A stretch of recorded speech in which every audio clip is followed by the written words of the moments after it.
Hello दोस्तों, नमस्कार। अगर आप भोजपुरी लोकगीतों का आनंद लेना चाहते हैं तो मेरे चैनल वंशु भोजपुरी लोकगीत को सब्सक्राइब करें और बगल में घंटी के निशान को दबाना न भूलें। गोरे गोरे बहिया में हरी हरी चूड़िया खन कई है जनी हो बालमिया जू के रतिया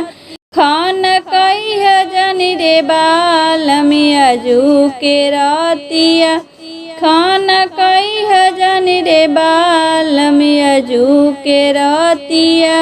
मुठिए के डरवा में रेशमे के सरिया खर कई है जनी हो बालम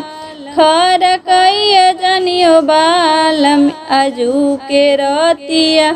खर कई है जनी रे बालम आजू के रतिया मासा कई है जनी रे बालम आजू के रतिया गोरे गोरे लीला पे इंगुरा के टिकवा मेट कई है जनी रे बालम मेट कई है जनी रे बालम आजू के रतिया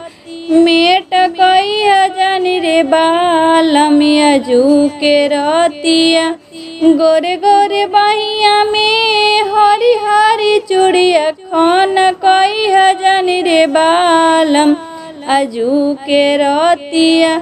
खान कई है जनी रे बालम आजू के रतिया